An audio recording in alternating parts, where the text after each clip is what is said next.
I'm Ariana Grande. Hi, I'm Cynthia Erivo. And you're listening to the Sentimental Men podcast. Visit vpn.fm to discover more.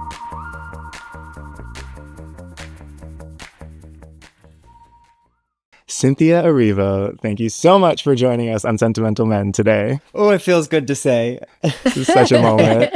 During the midst of like the craziest moment of the Wicked press tour. Yeah. It's actually nuts. We leave for Australia in three or 4 days. Is that the first premiere? That's the first premiere, yeah. Gotcha. Oof. And then you're just traveling the world. Yes. How are you feeling in this moment? I'm feeling really excited. I thought I would be more tired than I am. I'm not. So I feel like I'm sort of ready to get going. I say that now. Speak to me in 2 days. But I'm excited. I think it's going to be really special. Okay, so we start every interview with how did Wicked the musical come into your life as just a person? Wicked the musical came into my life when I was about 20 years old at drama school. I was sort of like the odd one out at drama school. I always felt sort of different. And a friend of mine, or someone who became a friend, his name is Michael Pivoy, and he could play piano and I could sing. And he spotted me and was like, "Hey, do you want to sing some stuff?" And I said, "Well, yeah, sure." So he picked up a couple librettos, and one of those librettos happened to be Wicked. So we went to a little room with a piano and we kept playing the music, and I learnt the music before I saw the show. And what were you singing? Oh, the front to back. Wow. So we're singing everything. So when I say I knew the music, I learnt the libretto. We just went through day by day and went back and went all the way through it often. So I knew everything. I think his favorite song, I want to say his favorite song was it The Wizard and I think he kept asking me to sing that one, but we sung it all. It was a toss-up between that and Dreamgirls. That's what we... and then when I was 25, I took myself on a solo date to see the musical in London, and that's history. So then 10 years later... Do you remember who you saw in London as Elphaba and Glinda? I don't. And I think I went to see the show, not just to see the show, but also because I think a friend of mine was running the sound desk during that, but I can't remember who it was I saw. Talk to us about that first experience seeing it. I immediately took to Elphaba because I understood what it was like to just sort of like be like different or not fitting in. And I know something went off in my brain, and I never forgot that moment. It was sort of one of those moments that sort of stuck with me. I said before that it felt like I floated home because I couldn't get the feeling out of my head. I couldn't get it out of my body. I remember loving it. I sat in the dress circle, what you would call not the balcony, but like the mezzanine. The mezzanine. Yeah. Where the flying monkeys come into the audience. Yeah. And I felt like a kid. I was like, oh my God, what's happening? It was one of the most wonderful experiences because I felt like there was something I had recognized on a stage, and it was something that I wanted to be a part of. Yeah. At that point, like when you're learning this music in drama school with your friend and you're seeing the show, are you identifying this as like, this is something I want to do in my career? You know, as an actress, I want to be in this show. I want to play this part. I didn't know if it was playing the part, but I knew I loved the music. So I think the grander scheme of musical was something I knew that I wanted to be a part of my career for sure. Yeah. Yeah. But I think when I saw it, I was like, oh, I like that part. There's something about that part that feels good, that feels right. Yeah. So then as you started building your stage career, did the opportunity to play it on stage ever come up in those years? Mm-mm. Really? Never. Mm-mm. Especially with the voice you have. No. I mean, it never came up. Yeah. Well, we now know there's a reason why it didn't. Yes, everything for a reason. Yeah. Yeah. So then how did it come up? How did it come up to you the first time? With this film, I knew that they were seeing people for the film, and I told my team to not say anything to me at all. I don't want to know. Don't tell me anything unless it looks like it might come my way. Other than that, I was just like, I don't want to know it. Don't tell me about it, because I think a part of me was like, if I just ignore what's happening and it doesn't come my way, I won't feel that hurt by it. Because I think deep down I knew that I would love to have been a part of it. So I was like, if I'm not connected, if I don't know anything about it, then I can go on about my business Protect it's your just feelings. I can protect myself and I'm good. But then I bumped into John at some event and we talked, and then we talked again, and then Who brought up Wicked? I think he might have brought up Wicked. Mm-hmm. He said, so we're doing this, and I was like, I know. You're directing, great, yeah. And I think we were just sort of like having a discussion about what I felt this person would be and what their story was, and this person meaning Elphaba, and who she was and what she meant to me and what I could possibly bring to it. And I think he just took that into consideration, and then he went away. And I remember we had a conversation. The next conversation we had, so ridiculously bougie. The next conversation we had was, I think, the day of the Met Gala. So the next conversation we had was the Met Gala 2020, 2022 or 2021. And I was in a hotel, and we Zoomed and we just chatted about it. And then I got the call to say they want you to go in. And I think I was the last person they saw. Right. Like, had you been hearing about other people going in for it at this Yes, point? and I kept telling them, just, I don't care. Don't tell me, please. I don't want to know. I don't want to know. And they were like, they might call you in. It looks like they might call you in. I said, well, when they call me in, tell me, please. And when they called me in, it was so respectful, because he called me just to do, it was like a screen test, but it was 3 hours. I was there for 3 hours. I worked with 2 other actresses, scenes, songs, damn near all of them, and I was so ready for it, because I remember when I got the sides and the music, I trained like a boxer. So Yeah. I ran things. Thank you so much. I ran whilst I was singing. I would pace and like just getting movement into my body so I could be ready to do it when I got there.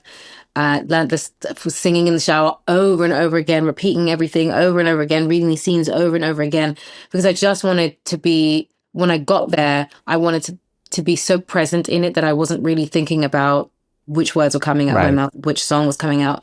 And I remember the day before, I had a concert at Disney Hall. This is the wildness of my life. I had a concert at Disney with the LA Philharmonic and Gustavo Dudamel conducting. And I knew once I finished, I needed to get home very quickly, because I was in the next day early to this audition. And I just was so ready to go in and show what I had. Yeah. Yeah. So take us inside that first audition. What were you doing, and then how were you feeling after the fact? The first audition I went in with, I was just like, ready, let's go. Let's do this. I think it was early. We went through the music. Because I think I got there and I was on my own for a little bit before the first actress showed up. And we sort of practiced with the pianist who was there that day. It was very lovely. I remember that. He was very sweet and like warm. And he played beautifully as well, which is sometimes very rare at an audition. Like, there was no rush. It was like, let's play all the incidentals. We're going to do all of that, you know? And I remember thinking, oh, this is nice. Oh, I can sing with this. This is good. So I went through the music with him, and then the first actress comes in, and then we start going through the scene work. And I remember feeling really present for all of it. And there was a point where John asked me about my relationship to Wicked and how I'd come to it. And when I went to explain what happened at my drama school, it made me really emotional because I think it was the first time I'd realized that I really did feel out of sorts at drama school. Like I really didn't feel like I fit in that place. And this particular piece was a little space to go to that where I did fit. You know? That's what this piece did for me whilst I was at drama school. And so I think that it dawned on me that that was what was happening at drama school, and to come around to it at this point, to do it this way, just felt really massive. Yeah. So how long was your audition process in all? That day, 3 hours. That was it? That was it. One and done. One and done. Wow. And to be clear, Ariana was not either of those chemistry reads. She was not, no. When did you get the call after that first audition? I want to say it was about 2 or 3 weeks after. Wow, that's fascinating. Because I think Ariana told us about, she had a 3-month process. She went in 4 or 5 times. Wow. And so what were those 2-3 weeks like? After it was like, I don't want to hear about it. I don't want to hear about it. It was hellish. It was like, when are we finding out, for God's sakes? Please. When are we finding out? And I was in the middle of, what was I doing? I think I was doing Luther at that point. So I was in London, like just waiting and biding my time and figuring it out and working. It's just the anticipation of like, what is happening? Is it happening? Is it not happening? Have I got it? Have I not got it? What's going on? I think John did both of us a favor. I think John did the wonderful thing of allowing Ariana to deconstruct the thing that has been built, the person who's been built, so that she could just be in the room. And I think he did me the service of giving me the chance to lose it. It was mine to lose, I think, the way he had set it up. So when he brought me in, I had all the tools I needed and I had the time I needed to be as ready as I possibly could be. And so it was sort of like, take it and run or leave it. Sounds like you felt very safe in that room. I did. No, I really did. So then you get the call. What is the first thought that comes into your head? I have to tell you how the call happens though, because my team, they're dramatic, just dramatic, ridiculous and dramatic. I get an email that says, Cynthia, we've got this piece of IP and we think it could be really good for your production company, and you and Salome, who's my production partner, I think we need to jump on a call at some point. And then I get a text from my agent. Actually, you know what, Cynthia, I think we should jump on a call like right now, because now it's gonna go. And I know it's late there, but it's not so late here. But the also is like ready to go and have a conversation about it. It's 1 a.m. in London. Oh my gosh. It's 1 a.m. in London. First of all, why does my team know that I'm going to be awake? Why is that like an okay thing to ask? They just know I'm going to be awake at 1 a.m. in the morning. And they're correct, because that's how I am. So I read this email. I'm like, okay. And I text back, okay, I'm ready. And I'm in my pajamas. So I'm like, but my pajamas don't look like pajamas. So that's good. We'll keep that on. Let's put a pair of glasses on. Let's go. I'm ready. So I get myself set up on the sofa. And if I just have like the, right, waist up, we're good. It's perfect. And I put this computer on. I get a Zoom link. Zoom link comes on. John Chu's name comes up.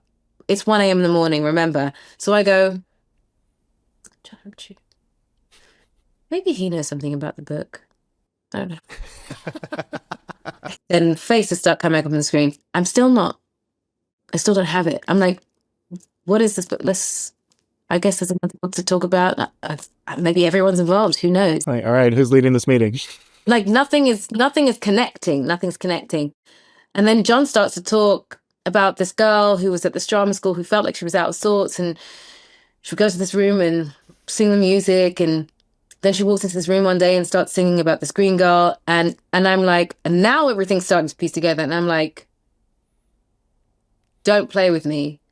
Don't play. And he goes, and I don't know what planet you came from, but I think the rest of the world should see more of you. And I was lost it. I lost it. We want you to be our Elphaba. And I don't even think I couldn't be articulate. All I could do was cry. And in that, I have glasses on. I put my head and my arms, the glasses flip up over my head. I just am like, all I could say is thank you very much, because it's sort of like the culmination of a dream that you didn't realize that you even had until you had to be in the situation of wanting the dream. Yeah. It was the wildest moment ever. I cannot tell you what happened for the rest of the night. Right. Like, was there banter on the Zoom after? Did you hang up? I have no idea. I think we had a little chat. Everything was a blur after that. I don't know who I called after. I think I called my mom. It was 1 a.m. in the morning. I was like, it's 1 a.m. in the morning. I can't call my mom. Who do I call? Yeah. What time? How early is it too early to call anyone? Like, what? I don't know if I slept that night. Did you know who your Glinda was in that call, or did that come later? I think I found out a little later after that call, like the same day. Gotcha. That it was Ari, which did not surprise me one bit. I was not surprised at all. I was deeply relieved because I knew it was going to be handled in the best way possible. Yeah. That was like, oh, good. Fabulous. That's what we can do. Yeah. I was like, it was one of the most incredible moments to experience. One of the most surreal things to experience. So then what was the immediate excitement and also apprehension as you're coming to terms with the fact that you're about to embark on this journey?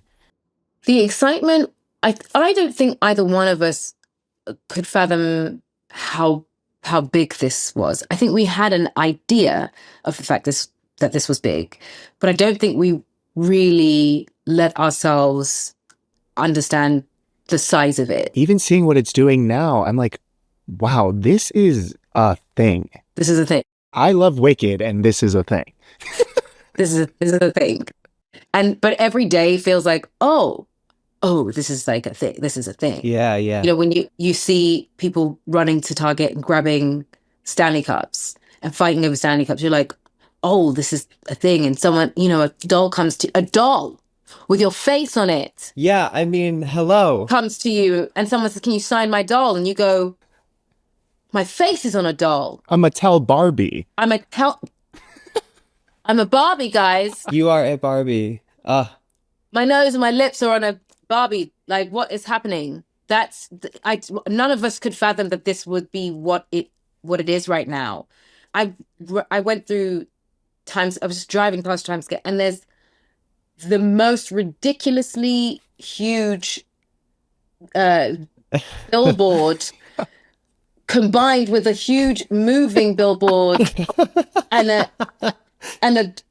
poster of the both of us. And then I've never seen myself that big in my life. Like, what is that? It's insane. Yeah. The whole thing is insane. Neither one of us could possibly have fathomed that was what was going to happen. But I think what we did know intrinsically was how special this thing was. We were both really clear on the fact that we wanted to not just do a good job, but really take care of this. Like, take as much care of this as we possibly could. And to do that, we did the opposite of fanfare. We sort of like went, right, zero in. How do we do this? Where do we begin? What do we need? And that's how we've done this from the beginning. She and I knew we needed to come together first without everybody. So she came to my house and we sat, we chatted, we just we got to know each other. And then we went to John's house and it was him, Winnie, Stephen Aramis, Stephen Schwartz, myself, and Ari. And we just sort of, I think, did Johnny come? I want to say maybe Johnny came. And how does a conversation even get kicked off with that group? Where do you start? John is really good at giving good speeches. John is very good at opening the floor. Gotcha. It's his it's secret talent that he has. So he's like, so I wanted to welcome everyone. I know we're about to go on this big journey. And he has like a table laid out of like our costume, like, Oh, wow. because he'd been working with Paul.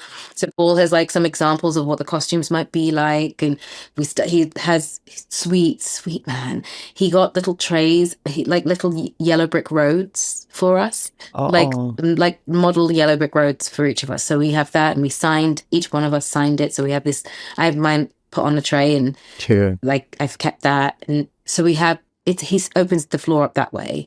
And then at some point in the day, we have a dinner together. So we all sit, we break bread together. And then in the evening, Ari and I sing with Stephen Schwartz. And that's the first time we sing together. And the first time we sing together, we sing for good. And you've worked with Stephen before? This is my first time working with Stephen. Oh, really? Okay. My first time working with Stephen is my first time singing with Ari. Gotcha. A moment. Yeah. Wow. Big day. Big day. It was a big day.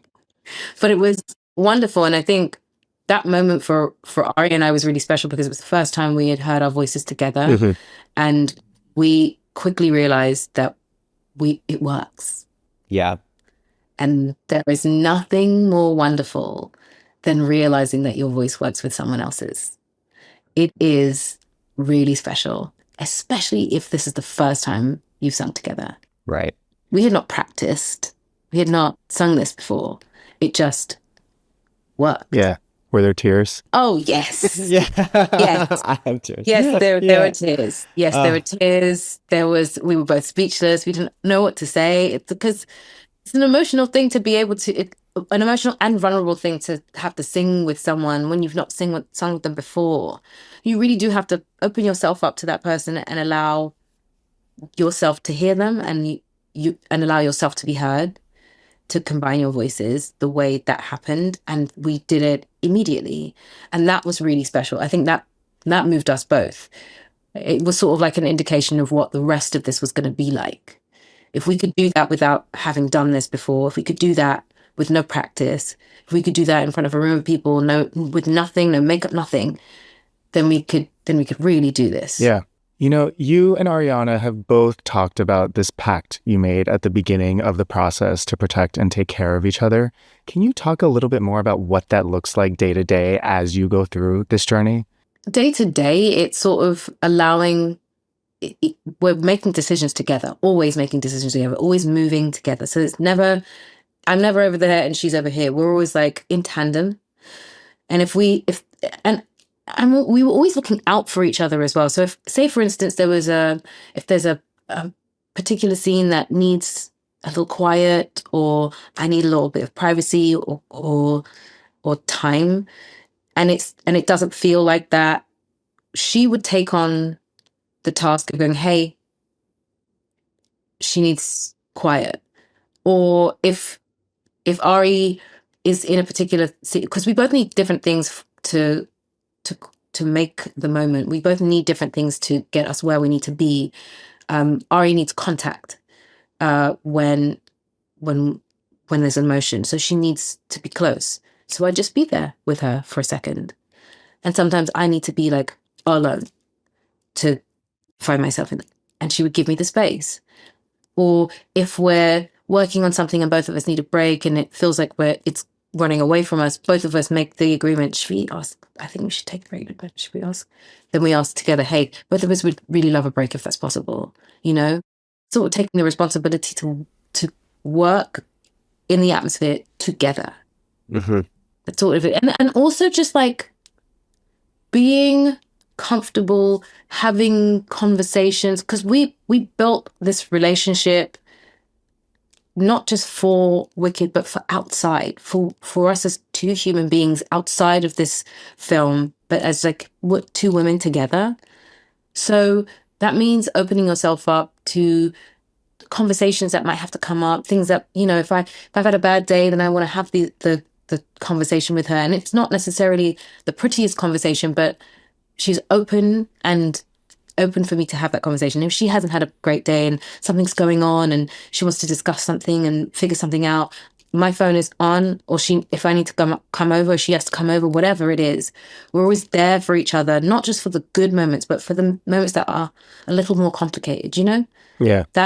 That means that there's a level of honesty and intimacy that allows for us to actually to make something like this. Because the intimacy is necessary to make something as big as this at least feel connected, you know? Yeah, and something that I think reads so clearly in your joint performance, is like the love story of these two women. Yeah. It is a story about these two women learning how to love each other Yeah. and hearing the ways that you were taking care of each other off stage, or not off stage, off not in front of the camera. It all clicks. It's like, well, that is so tangible and permeable on screen. I mean, it's like a daily, sort of a daily recitative, you know what I mean? We speak to each other every day.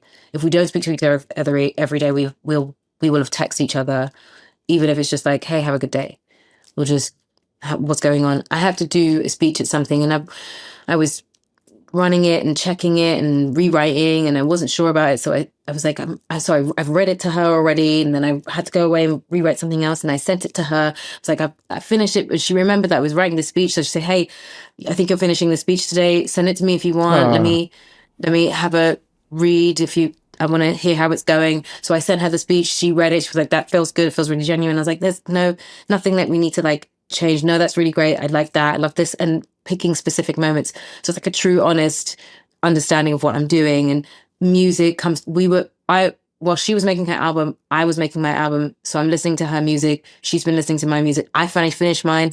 I've sent her the music. She's listened to it. She's come back with, this is how we function, you know? So it's true understanding of who we are, what we need. And it's an ongoing back and forth in life in general. Cynthia, can we talk about the filming of the Ozdust scene? Just because Chris Murphy alluded to it in his cover story, and when we were talking to Ariana, there seems to be like some sort, like something feels important about the filming of that scene, and I would love to hear your take on it. Yeah. So when we started rehearsing it, I think they had a dance choreographed already, and when we did it, I remember thinking, this doesn't feel like her movement. So I was like, can we just start from the beginning and find out how she moves? Just find out what she does. Because I knew that I didn't want it to be her discovering movement for the first time. I knew that I didn't want it to be her learning to dance. I knew that I wanted it to be someone who understands movement, but in a different way. She's learned to move differently. She's had different experiences. She's been raised in a different way, and so hasn't been to dance parties, but understands movement, but her own way. It's very individual to her. So we created something that felt like Elphaba. And then I had questions about, well, why would she put the hat back on? There has to be a reason why she puts this hat back on. And then we sort of decided, well, what if she decides to imbue this thing that when she first saw it, she thought was beautiful. She thought was different and strange like her, could see herself in the hat. So if we take this hat off because of the hurt, there's a choice to put it back on. So what if you fill it with power? What if it really does become an emblem of something that holds power? Maybe this is like the first time she casts something unknowingly, but she does that. And then that dance isn't just a spell to cast, but it's sort of an ownership of space, an ownership of her loneliness, an ownership of her hurt, an ownership of her difference and her separation. And shooting it was just painful, but in the most beautiful way, because she has to be brave enough to do it in front of everybody. She has to be brave enough to say, okay, fine, I'll be on my own. I'll do it by myself. you know? So she takes up this space, which is a brave thing to do anyway, and places herself right in the center of it. And there's a level of vulnerability, insecurity, hurt, pain, love that has to come to the surface when you do that. And when we did it, it was deathly silent. And I think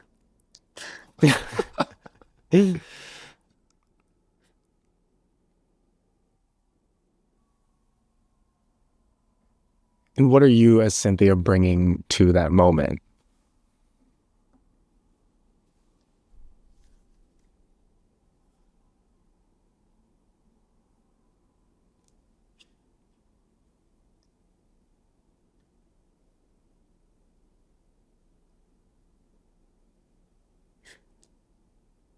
I just thought of all of the times where I felt like I was alone. And I thought of all the times where I felt like I didn't feel seen. And I thought of all the times where you don't feel accepted in a crowd and you feel that you stand out, but you don't want to stand out. I just knew that those are the things that would come to the surface for her. And there is a particular kind of pain that comes from feeling like you finally found someone who sees you a little bit, and when it becomes a betrayal, it's just hard. Yeah. And I think that final moment where she looks at Glinda is less an accusation, but a why would you do this to me? Wow. You know? Yeah. I always feel like it was like a pleading of like, what did I do to deserve this? You know? Yeah. And I think in that moment they really see each other. It's when Glinda sees, oh, that's a human being. It gets her to snap out of it. Yeah. And that moment where Glinda dances on her own and tries to do this dance, I always think is the most vulnerable moment of like asking for forgiveness and wanting to connect. And the first time Elphaba she says, follow me. And she puts her hands and waits. That's okay, should we start again? And that's when they start to discover each other. And Ari always wanted whenever we would do the dance together, she would try to forget it. She didn't want to over-rehearse it because she wanted to learn on the spot. So it was like teaching a person this piece, her language, fresh every time. Yeah. Thank you for sharing that. That's really beautiful. And it's kind of blown up how I view that moment in the movie now. Yeah. And we weren't intending it wasn't like the intention to be like, we will not have any laughs at all. I just knew what I wanted to say for her. Right. And that's what I wanted to say for her, yeah. And there's something interesting there too with that take on the moment of Elphaba's ability to feel that betrayal, but then easily choose to forgive quickly. Yeah. Yeah. I think she wants to be loved as well. And I also think that Elphaba has this wonderful way of seeing past the veneer. She does it with Fiyero. She does it with Dr. Dillerman. She sees. In some people it takes longer than the others, but she does it with the wizard. She does it with Madame Morrible. She sees past things. You know, she sees what she wants to see because she's a hurt being. So with Madame Morrible, she doesn't see soon enough because she feels really accepted. It's someone who wants her for her and is like, oh my gosh, they see me. They think this thing that I have hated my whole life is a talent. It's a talent. I've Right. never been heard. She'd never heard it called a talent before. She was sent away because it scared people, you know? It was the destruction of her for a long time. Now all of a sudden it's the one thing that makes her special. Yeah. So I think she's a little bit blind in it. I think she doesn't see Madame Morrible for what she is until it's too late. Well, almost too late. But with everyone else, she kind of gets them. She sees the thin veil and goes past it. Something that comes up a lot with the actresses we speak to who do the role on stage is obviously how demanding this role is to do. You Yes. are the only actress who has done this role on film. So I would love to hear about the just logistics of playing Elphaba on screen. Logistic. The logistics of doing Elphaba on screen. Starting with getting green, I guess. We haven't talked about that yet. So my mornings, because we would often start early. My mornings would probably start at like 3 a.m. in the morning. I would work out because she is quite physical, and there's lots of flying and there's lots of harness work. So I needed to make sure that my body was ready to take on all of that. But I get ready in the morning. I get in. Depending on when they needed me in the chair, could be 6 o'clock, could be 5 o'clock, depends. And I'd be in the chair for 2 hours and 45 minutes to sometimes 4 hours. When we had full body, it was 4 hours because we would sometimes have full body. So anytime between that amount of time. And what is the greenifying process? So greenifying process is we have airbrushing with paint. It's like an alcohol-based paint. We'd have a primer first. They made greens specific to me. So there were greens that had my tone in it. So there's like a highlighter yellow almost in the green airbrushing paint, and there's like a warmer yellow in the primer, so that my skin tone would still come through to a point, so it wouldn't. But the green would match me. We tried a bunch of different greens before we landed, and then this green was made because the first green had pink in it and it was too chalky. So we needed something that was a bit warmer so it would match my skin tone. And what we would do is put in the definition first with a deep, like a dark purple, almost black, my cheekbones and my freckles. I want to say my freckles would go on after. So we had primer, then the definition would go in. So cheekbones and freckles would go on. Were freckles always a choice from the get-go? Freckles were a choice immediately. Okay. I was like, I think she should have freckles. I think because there's something about the freckles that makes her really endearing, and it sort of opens up the face. And I thought that was a really cool thing to try. And also it gave me, because I thought about all of the things that we associate with witches. So it's like the wart on the nose or the wart on the chin. And what I loved was that I thought of those things as folklore. So what was originally a beauty spot turned into a wart. Right. You know, so you see all these freckles, and then there's one like that just is like on its own, and there's one that's on its own. So when we move further on, you'll see that more freckles appear, but they're in different places. Interesting. As is with what would happen when you grow older. And so we would again prime, put in our definition, and the freckles would go on. We made a vacuum form of my face and poked the holes in the freckle where the freckles were, so that the freckles would stay in exactly the same place every single time.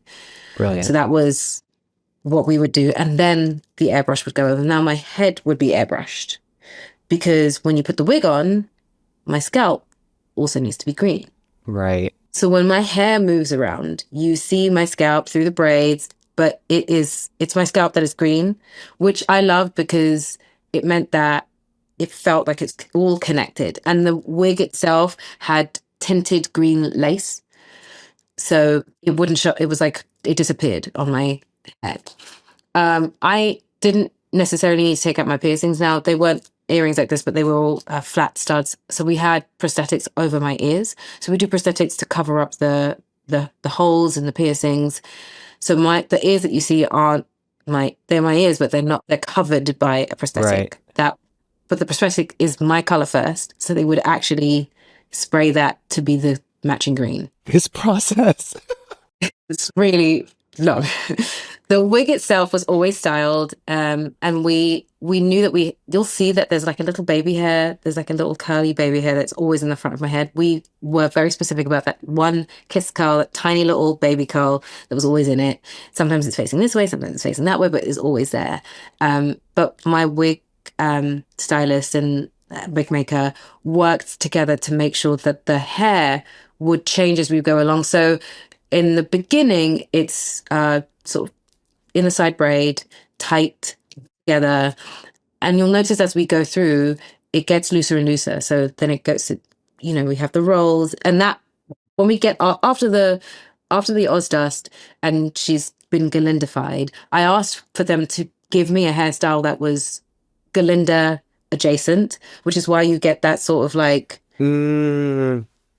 Right. And hair down.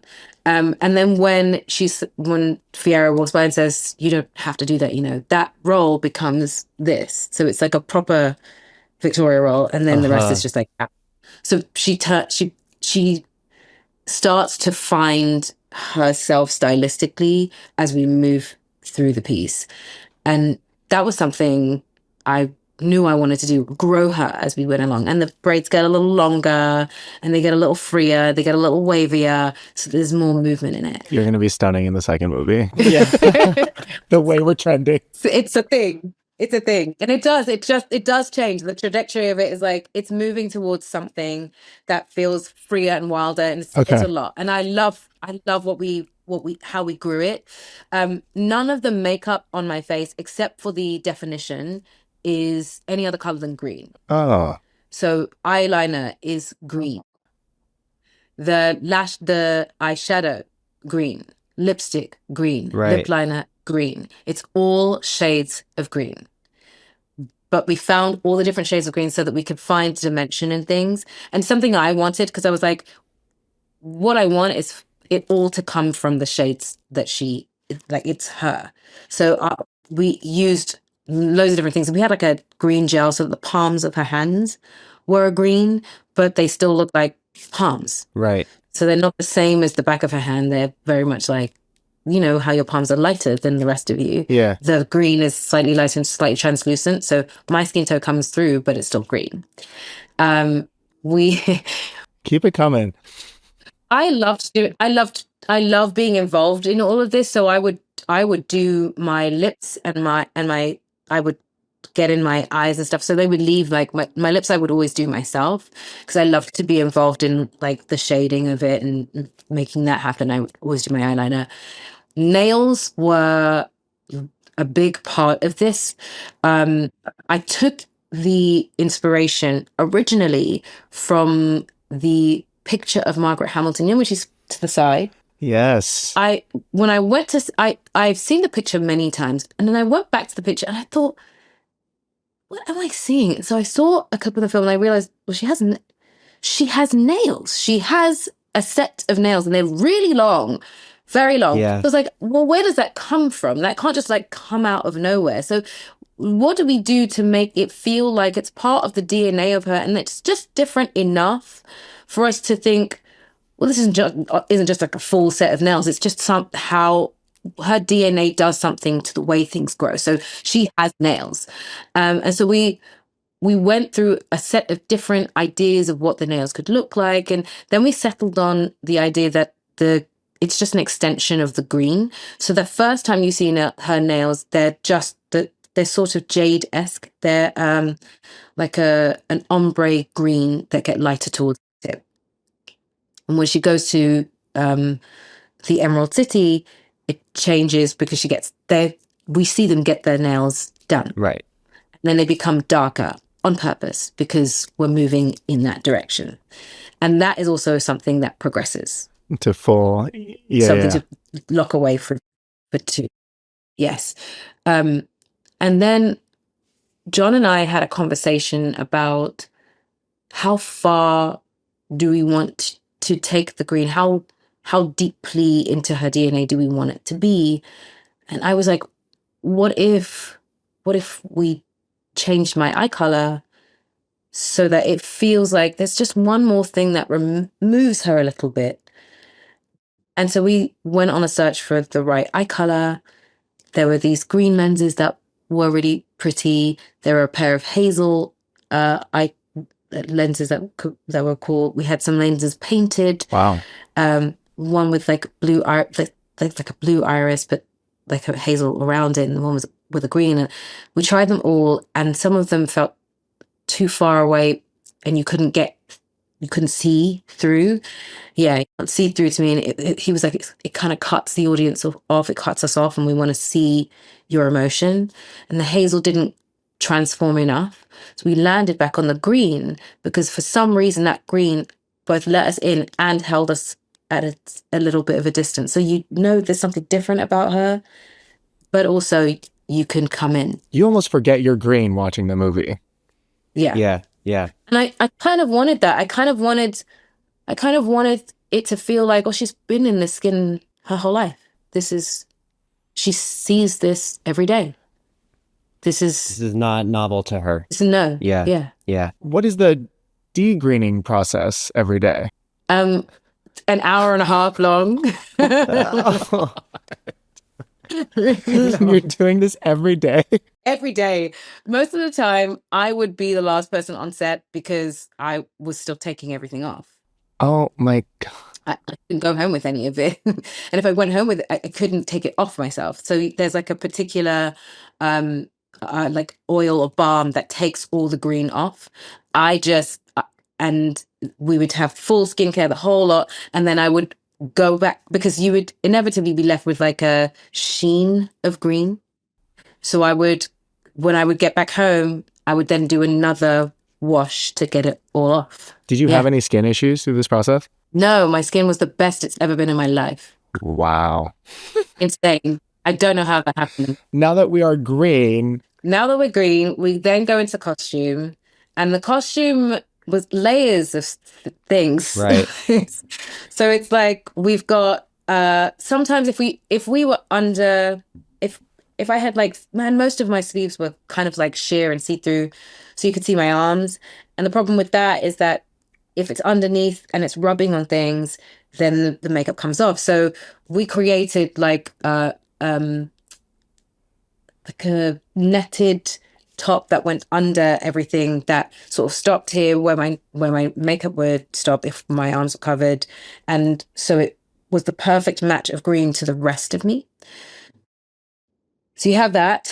And then if we have tights on, we would have one pair of the green tights that match everything. So there's like a body tight, the whole thing. Before my which I love, my fishnets, Yes. the pattern fishnets that came on. So we have those. And then I'm corseted all the time. real corset? No, a real corset. Okay. Pulled corset before the shirt and before the dress or whichever costume went on. Yeah. Yeah, that was the vibes for the day. And then if we're flying that day, so we had loads of different copies of things. We needed a copy of the costumes with pit points, and pit points are basically costumes made with holes where the joins can come through, so that when I put my harness on, they can also hook me to the wires. Right. Yeah, take us into Defying Gravity. You're shooting Defying Gravity today. So I'm shooting Defying Gravity. We have a dress. First of all, because we're moving through so much, my dresses had to be fit often. So we needed a dress that fit me, but we also needed space for my harness. There are, I think, 2 or 3 different harnesses for different stunts. The standard flying up and down, easy, is the most sort of like easygoing harness. And were you doing all your stunt work? Yes. Okay. And these harnesses, I still have my corset on, I still have my costume on, all of that, and then you put the harness on top of that. Right. And those need to be pretty snug because you're flying. There's nothing, flying, which I found deeply thrilling. But those days were really interesting because once you're in the harness, you don't want to come out of the harness because it takes forever to get everything prepped again and wires and whatnot. So those days can be really big. They can be really exhausting because your body's being put through the strangest things. And you're holding your bladder while you're flying around? I don't go to the bathroom. Once I'm in my costume, and this is probably a terrible idea, but once I'm in that costume and the harness is on, I'm not doing it. I'm just not playing. I'm not dealing with it. I'm not dealing with it. There's too many layers. I'm not dealing with it. God. I'm not going to the bathroom. It is what it is. Okay. Are we in the costume at 7 a.m. in the morning, 8 a.m. in the morning? Great. We'll be in it for the next 14, 12 hours. Good luck. Oh my God. Yeah. I'll see you there. I'm not doing it. I'm not doing it. So that's what I would do. I would like figure it out. And I'm not, and everyone would be like, do you need the bathroom? No, I don't need the bathroom. Let's go again. I don't need it. Let's go. Yeah. Let's go. We're in it. Let's go. And that's what would happen. And we would do these, like I loved flying, but it was, the only time you would change the harness is when you would need to change into a different, where you're doing a different stunt. And those days can just be really exhausting. Your body goes through a lot because what happens when you're flying is that if you have to do something like, there's a moment where I do a like loop, comes round. That is not the wires doing the loop. The wires are taking me from A to B. Right. I have to get my body over. So you're figuring out where to place the weight, and sometimes it goes horribly wrong and the legs flop behind you and you're just like, I don't know how to do this. And you realize, oh, I have to put tension in my hips and my legs as I bring it round behind me in order to fly in straight. So you just have to learn like the aerodynamics of like where things go. I'm like, who else could have played this part? This could only be you. Yeah. Well, he decided that he wanted Defying Gravity to feel like a combination of all of the like iconic superhero moves that you've seen. So there's that one where I whip round across the screen, and that's like Spider-Man. And then there's the spin up, which is like Wonder Woman. And then there's the loop, which is like Superman. Like all of those things he'd sort of like put together. And that was like that was the nature of the beast, like figuring out how to do it all together and figuring out what the dynamics would be. And that was like a long shooting process because we started that piece, we started Defying Gravity, maybe I want to say we did it in April, and didn't finish until January this year because of the writers and actors strike. Right. Well, it is such a long sequence in the movie. It's very much built out. Yes. Which actually, how did that...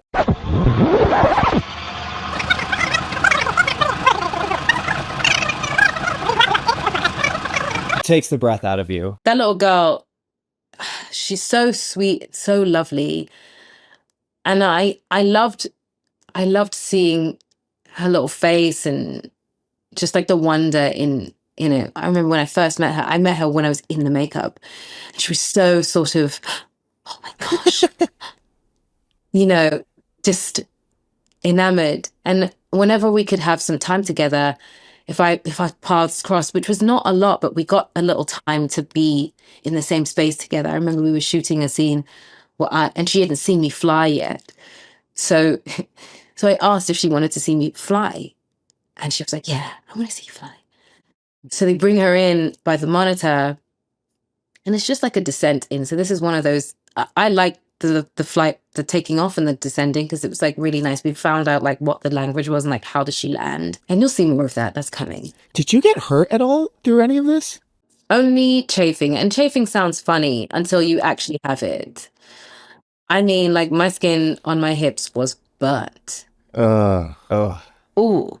And it was like, it took so long to heal.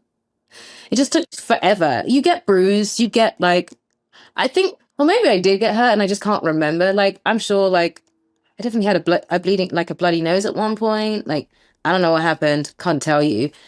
Like, broken nails. Because even like landing on your knees and whatnot. I was fine with the landings and the fall. Like, I was totally fine. Flying was like, that felt wonderful. You figure it out. And the only thing was like what the harness does to you after a long period of time. Because you are in it for hours and hours and you are up. Right. It's pulling on your skin. Yeah. You're sometimes it's pulling outwards. So the tension is in a weird space and you've got to figure out how to hold yourself. But otherwise, it's lovely. I really enjoyed what it felt like to fly. And Karis came in one day and they took her by the monitor because she wanted to see me fly. And as I'm flying in, I hear this little voice go, "Whoa." Oh. And I kid you not. You know when you have those moments of, oh, that's why I'm doing it. Yes. That was one of those moments of like, that's why I'm doing it. Because that little girl believes I'm flying. She has seen me be taken up in these wires, and it doesn't matter. She believes I am flying. And on top of which, she knows that she's playing the little version of this, which is awesome. Okay, so hearing all that goes into playing Elphaba on the film, yeah. what would you say was the most challenging aspect of it for you personally? I mean, it's all very challenging because nothing, what I used to say to Ari, nothing is a small day. Everything is a big day. Everything. None of what you just said sounds easy. No day was like a small, okay, no day was that. Every day was like something. I'm not that girl. Okay, that's a big day because it's like me on my own and we're in forest and it's like right. All of these elements coming together. And, is it the Wizard and I? That's not a small day. It's like just because of the way he saw what this was to be, you'll notice that she starts at the bottom of the school and ends at the very top of a mountain. Oh. So he makes her ascend literally and then sprint, but she never flies. And then exactly. Yeah. And then she's like on it, but she doesn't go over. Right. She doesn't take the leap. Right up to the precipice of it. That's not a small day. None of it. I think it was sort of. I think maybe the hardest thing for me was to not look at everything as one big task, but to try to compartmentalize the moments that we were having to make, because they all mean something. They're all big moments and they all require a lot of us. Emotionally, I mean, the Ozdust was really hard emotionally, but then sitting down and talking about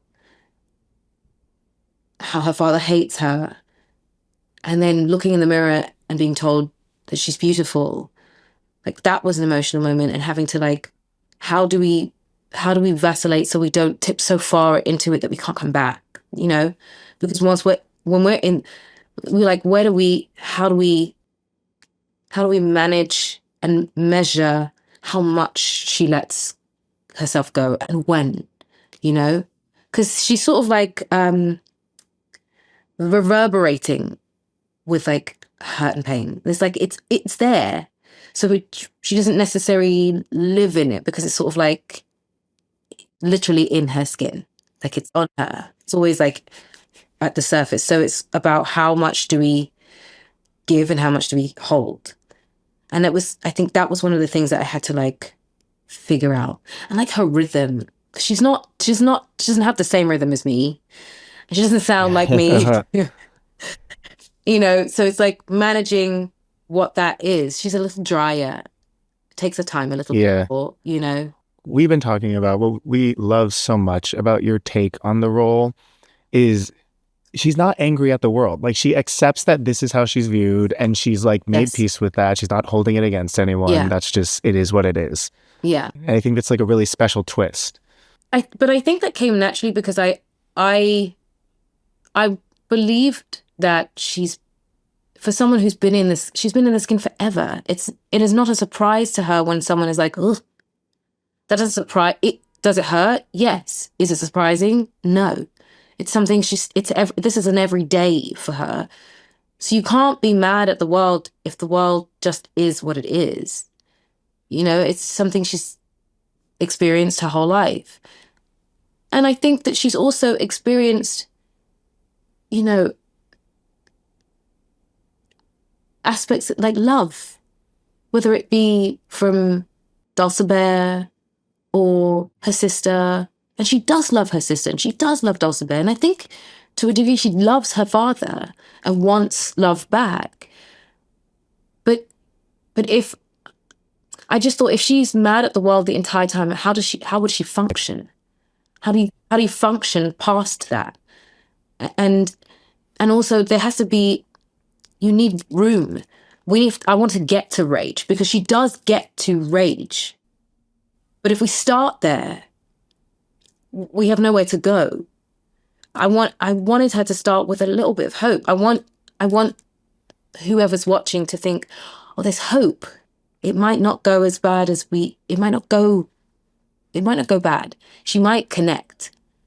There might be connection, and she does connect, because if she was mad at the world, her and Fiero would not even, it wouldn't happen. They wouldn't cross paths. She wouldn't even give him the time of day. He wouldn't give her the time of day. They wouldn't connect at all. And somehow they connect. And she can't be mad at the world if she cares deeply about these animals. There has to be love there. She has to have an inkling of, things can be better. And I can be a person who can make things better.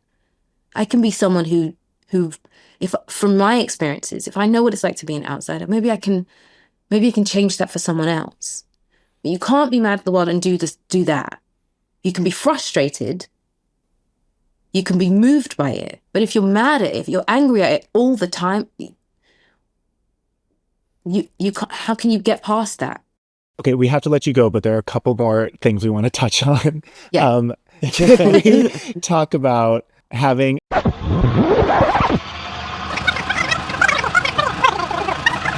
Oh my goodness. All right. I think it's time to ask. Yes. Are you a wizard and I? I know this question. Are you a wizard and I, defying gravity, or no giddiest Elphaba? It can mean whatever you want it to mean. All we ask is that you explain why. Because I knew I'd be asked the question. And this isn't a cop-out by any means, but it is because of the experience of this. And I'm all of them. Because the wizard and I is hope. Defying gravity is a proclamation of oneself and exceeding everyone else's expectations and your own. And no good deed is the ownership of your rage and pain.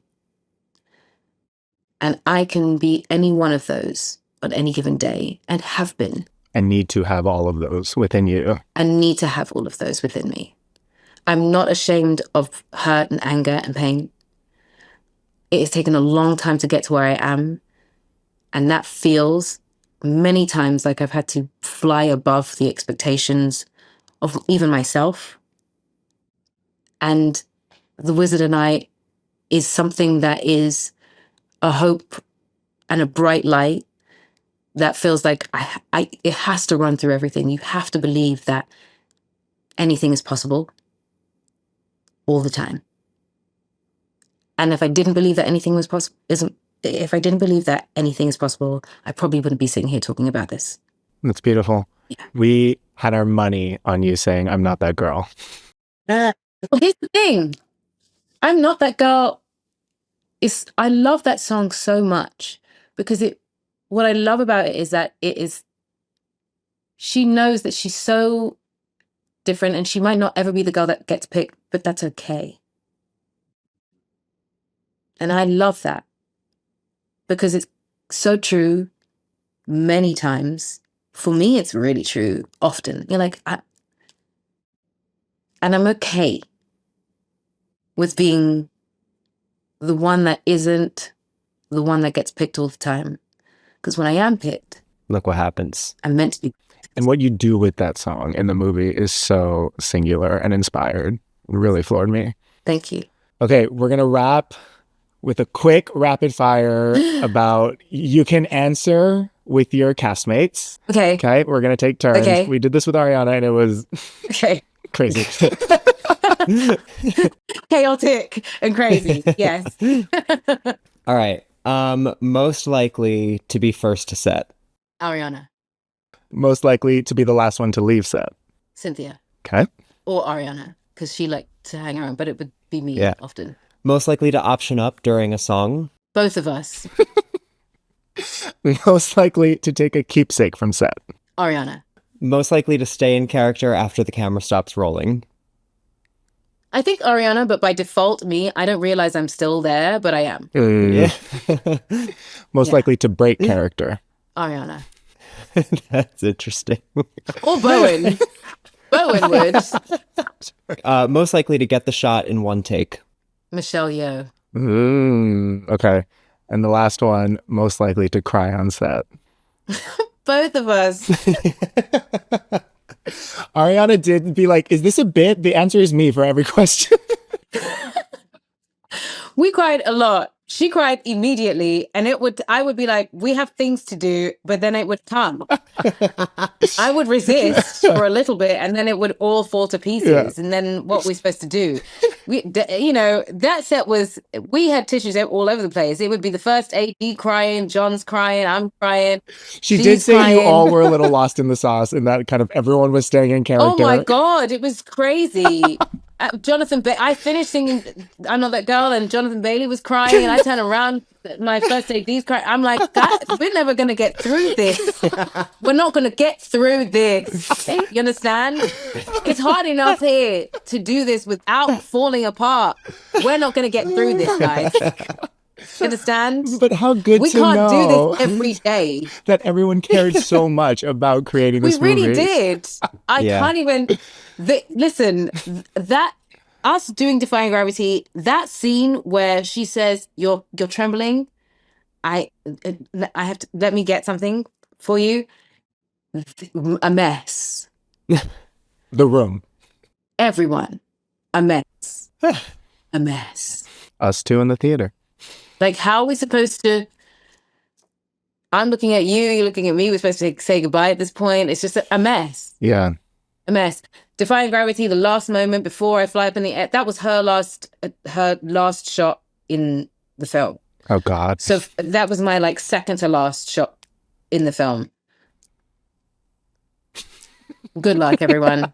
Godspeed. Good luck. Godspeed. Cynthia, thank you so much for joining us. My heart is so full after this conversation. This was amazing. Thank you. Mine too. Thank you very much. This is wonderful. Thank you. I'm so glad I got to do this with Oh, you. this is so exciting. Us too.